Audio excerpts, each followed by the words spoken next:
welcome to Rooted in Yad, where I talk about what it's really like living in Jamaica so that you can know what to expect and how to thrive. And today I want to talk about the power outages, okay? So for those of you who don't know, Jamaica is still a developing country and still experiences some power outages. Now I find that they're not as frequent as they used to be, and they're not as long as they used to be either, but they are still inconvenient. And depending on where you are on the island, like you might experience them more or less. So I want to talk about how I deal with them and hope that it helps you.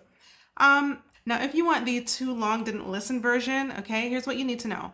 Get solar powered stuff or solar charged stuff. Get a gas stove, and depending on where you are, you may want to get a generator. And maybe Muskie Man's internet. Now, for those of you who do want to know more detail, I'm going to get into that now.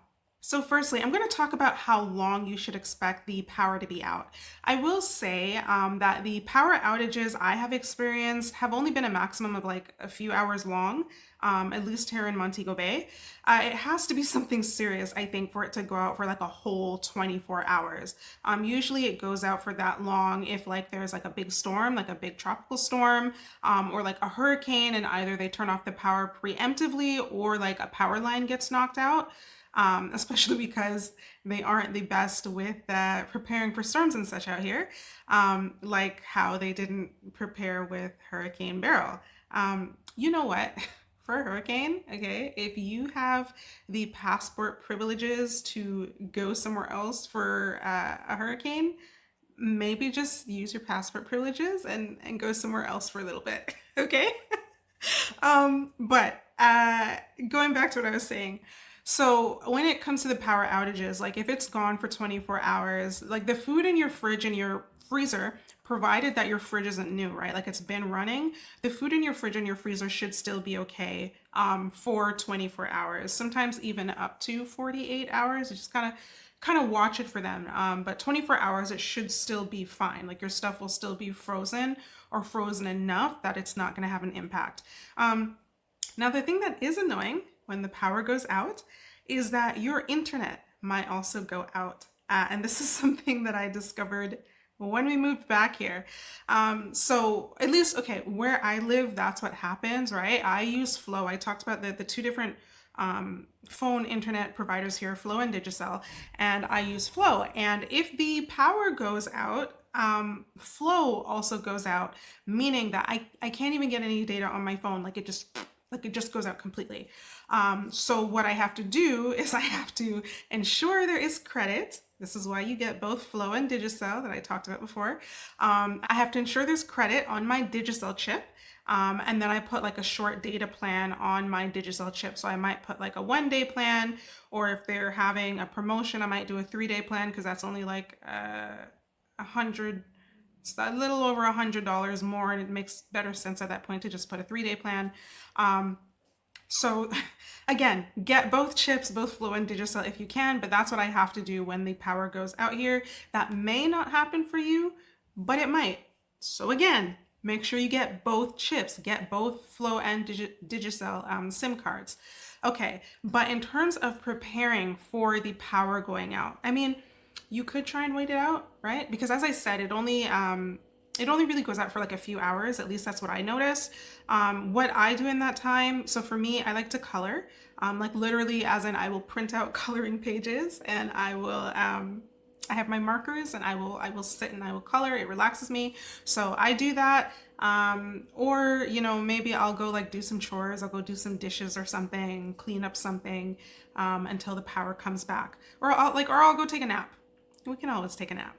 Now, if the power goes out at night, if I need light, what we do here is we use the flashlights on our phones, but we also have a solar light that we had put in our room. We actually have a few. We have a few that we were supposed to put up, but we didn't put up. But it doesn't matter because we're going to be moving. Anyway, we will put those up when we need to, but the point is we do have solar lighting as well, which is really helpful if, you know, when we're going in our room, and then it's motion censored. So when we walk into the room, the light just comes on. It's quite nice. We actually use that on the regular to help reduce the cost of electricity, because electricity can be high out here. Jamaicans will tell you that it can be high out here. So something else that we do as well, not just at night, just when the power goes out in general. Okay, something else that we also have are power banks to charge our devices. So we have rechargeable power banks, and then we also have a solar one. The solar one is okay. Maybe I'll put a link for it in the description or in the comments, or maybe I'll put a link to a better one, because the one we have, it charges with solar. Maybe this is just how solar powered chargers are, but I find when you charge it with solar, it takes a really long time for it to get full, if it gets full at all. I don't know if that's just the one we have, but like it does charge. Like it does get current, like it does get charged, and then it does charge your phone. I will say that. And that is very handy to have if you need to charge your phone and the power is out. It can really save you. Now, something else, okay, that we also have is solar powered fans. And I'm very excited to talk about this because I did not know that these existed, and these have saved our behinds more than once. So this is my solar fan here. It's dusty right now, don't mind that. It is well used. But it's called mobile fan. I have to look up the actual Amazon listing. I got it off of Amazon. I do highly recommend this one. We actually have two of them. And these are like the best little portable fans, even though they're solar, best little portable fans ever. So how it works is there's actually like 4 settings on them for power settings. And the lowest one, even the lowest one, is quite, it gives quite a nice breeze. I did not expect the breeze to be so decent. Like usually when I'm using this solar powered fan, I usually have it on the low. Like I don't really need it more than on the low setting. So it is quite powerful even on the low. We also did test it. I think we tested it on high setting because when we got here, we wanted to test them out. And I think we tested it on high setting. I believe it was high. It was like high or medium. The point is that little fan, we hooked it up on, because our window is beside our bed and we have the curtain rod there. So we hooked it up because it has a hook. Okay, it has a hook that you can hook and you can twist. I'm not doing this properly, but you can twist and you can hook it. So we hooked it up on the curtain rod and we let it run all night. We were both experiencing breeze, like a good amount of breeze. And when we woke up, so we went to bed maybe, I don't know, 11, 12 or something. And we woke up at like 10 and the fan was still running and it still had more juice. Like this fan, if you don't get anything else, get this fan. Like I even got my mom on this fan. Like she's in Canada and she just sometimes just needs like a little fan, especially if you're dealing outside of Jamaica, especially if you're a woman dealing with like menopause and you're getting heat flashes and stuff. Just, this fan solves problems. But yeah, this is especially helpful. It being solar charged when the light goes out, and you know Jamaica is hot, right? So especially at night, sometimes you're really going to need some of that breeze, or not even just at night, in the daytime. It's just hot. So you're going to need some breeze. I would recommend that fan. This fan also does have, okay, I'm still going to talk about this fan. I'm sorry, but it is useful. This fan also has lights. Okay, so you press the button and it has different light settings on top of the fan settings, which is amazing. The light's kind of, it's not like super bright or anything, but it's good when the power goes out. And you can also charge your phone with it. I haven't tried that yet, but you can also do that. I will say, full disclosure, okay, I have not actually tried the solar part because it charges with solar. We have the solar part. It charges with solar, but then it also charges with a USB-C. Which is what we use for our phones right now. And we just charge it with a USB-C. It charges fast in like, I don't know, an hour or so. Like it charges fast. And then the charge stays on, like we get days of use out of this fan. So again, if you get nothing else, this solar fan is amazing. And it had fantastic reviews on Amazon for good reason. And these were real reviews, and I am also giving you mine. Like if it's not this solar fan, just get yourself a solar fan. You will be ever grateful that you got yourself a solar fan. Okay. Hey y'all, editing me here. I just wanted to, I forgot in this video to talk about Another really important item that you need to bring, and I think this is regardless of if the power goes out, but it'll help too if you need to do something when the power goes out, is a portable printer. Okay, specifically, I'm talking about the Canon TR150. I'm mentioning this printer because this is what I have. It is a portable printer with a battery pack. And it's actually like the battery, with the battery pack, you are actually able to bring it on the plane with you, because it meets the general restrictions for batteries on planes. Now, I mention this because the amount of documentation, okay, that you're going to need to print out, if you do not bring a printer, you're going to wish that you did. And printers are generally quite heavy. If you're going to bring a printer, it's usually going to be quite heavy. It's going to take up either a lot of space in the suitcase or take up a lot of weight of the suitcase. And then on top of that, with how they chuck those suitcases around, I mean, like the airlines, with how they chuck those suitcases around, you may come to Jamaica and find that your printer, your good up printer is mashup. So instead of trying to go find some big printer to bring with you, this is the printer that I'm recommending to you. I'm in particular, as I said, recommending this printer because it is the one that I use. Now, initially, I did not get this printer for documents. I've mentioned before that I like to color. So what I did was get this printer so that when I'm here, I can print out my coloring pages. However, the amount of documentation that I have needed to print out to, I don't know, fill out forms, like, you know, let's say you're doing like residency stuff, you come here and you're trying to get residency or what have you, there's going to be a whole bunch of forms that you're going to need to print. And instead of you trying to go find some printer place and print all of these things out all the time, just have your printer. Get some paper. I mean, I guess you can buy paper here, but like I brought paper here. I think I brought some in a barrel too, but like I brought paper here in my suitcase. So that's what I would recommend because, as I said, the level of documentation that you are going to need to complete is going to make you wish that you had a printer. So please do not forget to bring this. This is one thing, solar or not, that I think you should bring. And this printer in particular, this is not sponsored, although like I'm going to include links to the things that I'm talking about. Yes, they're going to be affiliate links. However, these are things that I literally use. Like I use that printer all the time. I literally used it just yesterday or the day before because I had to print something. So this is why I'm saying like get yourself a printer, okay? Even if it's not the Canon TR150, another printer. The thing I like about the TR150 is the battery powered aspect. That is actually the reason that I chose it. Because of the battery power. If you get another little printer, sometimes like they're not always battery powered. So the thing is when the light is gone, right? If you want to print something, then you can't because you need to plug it in. And as I said, I like to color and that's one of my hobbies. So like if the light is gone or if power is gone, then what I do is like, if I have nothing else to do, I will print myself a coloring page. If it's, especially if it's daylight out, I'll print myself a coloring page and then I'll just color.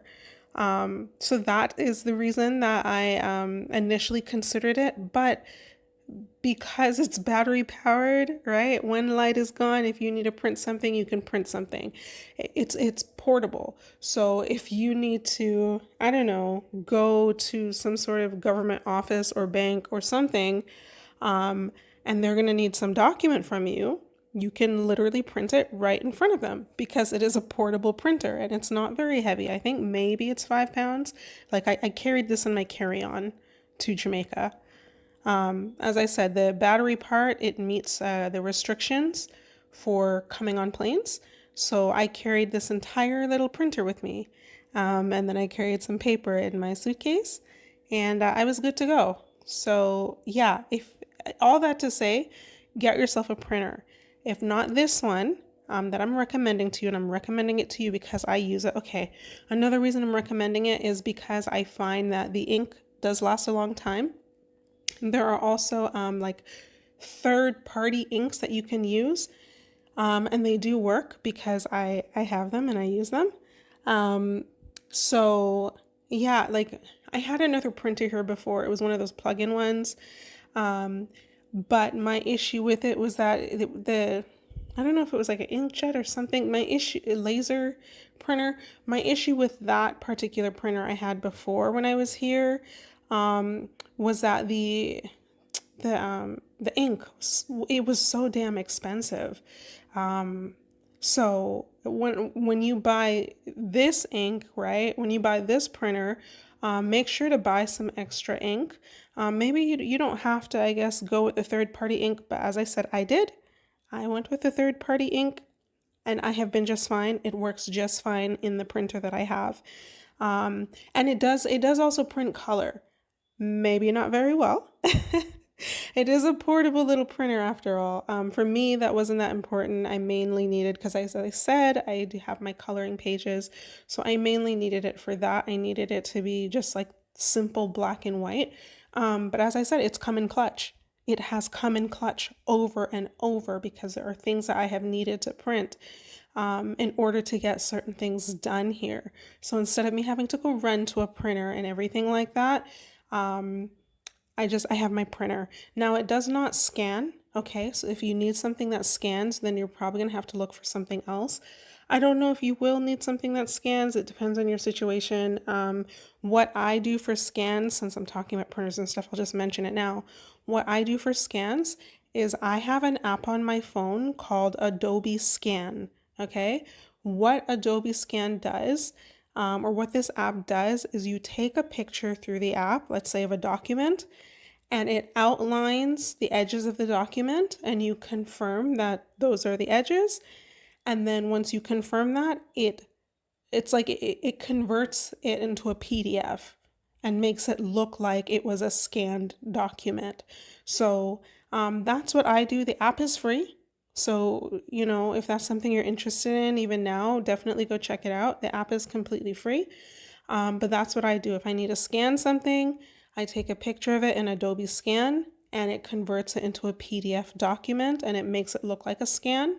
It also has like different filters that you can use to make it look a certain way. Like if you need it black and white, it has that. If you need it in a bit more color, I guess let's say to show a signature, it can do that. So I would recommend Adobe Scan. And then that's if you need to scan anything, and then just get this printer, and then you should be good to go. So just adding that in here, I will continue with the rest of the video, but like I completely forgot to add this in, so I wanted to add this in. All right, moving on. Now something else you can do is also get a generator. Now I find for me, maybe it's because of where I am, I don't really need it, especially because like when the power goes out, it only goes out for like a few hours at a time. Like it went out the other day and it was out for like, I don't know, 3-4 hours maybe. Like it wasn't that long. It wasn't that long. My husband left in the morning to do something. It went out around 11 or so, and I think he came home around 3:11. Yeah, about 4 hours. He came home around 3 or so, and by that time I was done making the rice and peas and the light was back on. So yeah, so it doesn't go out. The light I find doesn't go out very long, but that's why, like for me, I wouldn't really need a generator because it doesn't go out for very long. But depending on where you are in Jamaica, you might need a generator, right? So like you have to, like for example, if you are marrying a Jamaican and then you're gonna live wherever they are, you may want to ask them, hey, how often does the power go out, and how long does it stay out, right? Because that'll help determine whether you need a generator. Or if you're going to stay around during hurricane season, maybe pick up a generator around then, because Jamaica does not, I'm going to create another video about Jamaica and hurricane season, but Jamaica does not take hurricanes seriously, okay? When you hear hurricane, let me tell you something. When my husband and I got married, and we had moved somewhere and were living alone, they said a hurricane was coming. That was in 2016. They said a hurricane was coming, and I went and I bought up snack and I took the barrel and I filled up the barrel with water and everything. I was ready. I was set. I thought I was ready and set. Experiencing the hurricane was something else, but I thought I was ready and I was set, and I had the silicone to put under the door and everything to make sure there's no water that's gonna come into the place, because we were on the in an apartment, but we're on the bottom floor. And the people then looked at me like I was crazy. Like I went to pick up snack. I'm like, oh yeah, the hurricane's coming, and they're looking at me like, okay. And I mean, so said, so done. There was no hurricane really. There was like some tropical winds or something, maybe a bit of tropical rain. Can't talk. Maybe a bit of tropical rain. I think my husband went to work that day. Like, like Jamaicans don't take hurricanes seriously. But because Jamaicans don't take hurricanes seriously, when one hits, Lord, the impact, Hurricane Beryl, that was seriously, Jamaica was seriously impacted because Jamaica did not prepare. Not even the power supply, JPS, they did not. Anyway, during that time, okay, if you're going to stay here during hurricane season, then maybe you want to pick up a generator. Maybe at that point, you want to pick it up before the hurricane comes, and when it's on sale. And I mean, not on sale, just when it's, normal price, because after hurricane comes, that price is going to inflate, and then you're also going to need cash, because the power will be down and you won't be able to access funds out of, I don't know if you'll be able to access funds out of the ATM. I didn't try, but I know that getting cash was difficult. Okay, that's all I'm going to say for the generator. So you may not need one, depending on where you are. If you're in like Montego Bay, if you're in Kingston, these places, probably not. Like if you're in more populated places, probably not. But you may want to ask around, ask people around, like how often power goes out and how long it goes out, and when was the last time it went out and how long did it go out last time. Like you may want to ask these questions to people in the area that you're going to be living in. Even if you're just going to be renting, still ask those questions. Okay. And something else I would recommend for you to have, okay, and this is regardless of power going out, I would just recommend for you to have is ensuring that you have a gas stove, okay? So in Jamaica, what you're going to notice is nearly everyone has a gas stove. And again, that's because like the power isn't exactly stable, right? You don't want to be in the middle of cooking something and then the power goes out and then you don't know when it's going to come back, and then you have something on the stove there for hours because you don't know when the power is going to come back, right? Just save yourself some time, get yourself a gas stove. And how the gas works, I will mention how it works is it's not like natural gas, like see in places like Canada and the States, I don't know about the UK, but in places like these, when there's a gas stove, it's natural gas, right? It's hooked up to the natural gas line and whatever. Over here, it's not like that. What happens is you order propane. There's someone, you get the gas stove, and you order propane from someone, like you call them and you ask them to bring you the propane, and then they bring it over and you get the size that you want, and then when it's done, you call them again and they will come and take the empty propane tank and give you another tank. And that's what I mean by gas meaning propane. You use propane for the stove. And I will say, like, when you get here and you're asking about the propane, like ask your neighbors who they use, because different the propane people, different people service different areas, and I don't know if in different areas it's also a different cost. Like I know for here, and you will need cash because they don't do card. You will need cash when you're doing these purchases. I know for here in the area I'm in, I think it's like 5,000 Jamaican dollars for like a bigger propane tank, which is about 50 Canadian dollars. And that lasts us, because it's just the two of us here, that lasts us quite a while. But even when we were living with my sister-in-law and she was here, that still lasted us quite a while. Like we ordered gas once a year, maybe. We still like once a year, maybe twice a year, but like we don't order propane much. But as I said, like, ask your neighbors who they use, ask your neighbors how much it costs for the gas, because you with your foreign accent, when some people hear that foreign accent, what they hear is money. Okay. What they hear is money, which means they may charge you a inflated price. Not that you couldn't afford it, but like that's not fair. So ask your neighbors how much they pay for the propane, and then ensure you have that exact amount of cash. And then when the person come, then you pay them their money. And if they try and say something different, you can just say, well, I asked the neighbor and the neighbor said this is how much the gas costs, so this is how much I'm paying you. Okay. That's it. So to just quickly summarize, I don't know if the summary is going to be quick, but to summarize, get solar things. When it comes to handling the power outages, what you're going to want to do is you want to get solar things. Solar fans, solar lights, solar power banks, or solar charged things. And especially, again, that solar fan, you're going to want to get that solar fan because when it's hot, and it's hot like pretty much the entire year.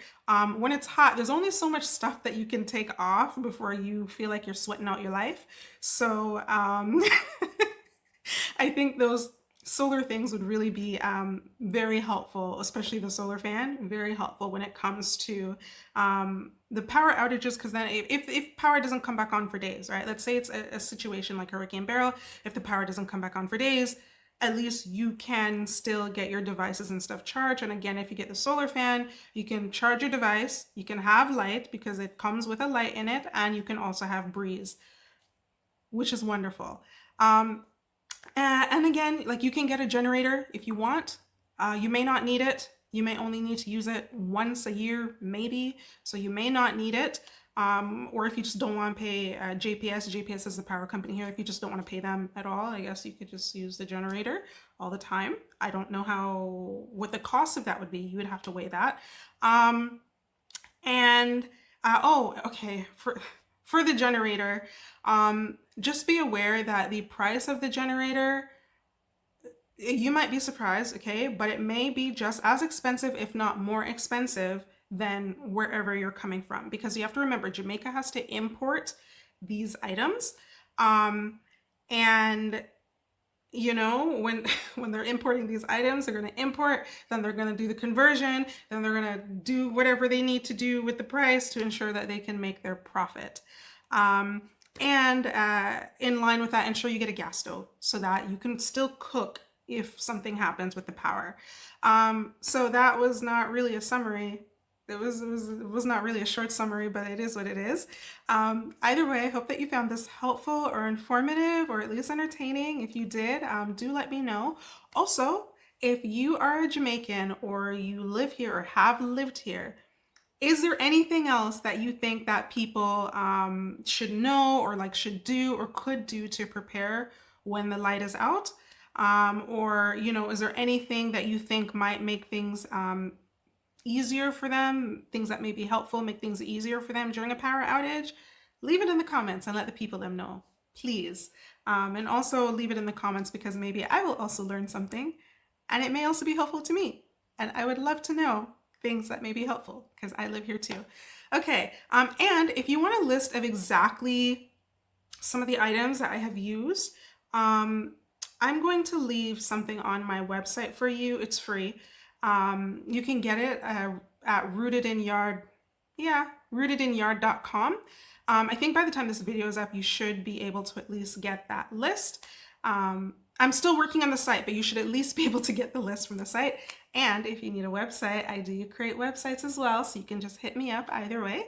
hello@rootedinyard.com, or if you want to go directly to my website, businessleadlaunchsolutions.com, you can just reach out to me there, because again, I do website design. Okay, other than that, I hope that you found this video informative, and thank you for watching. I will see you in the next one.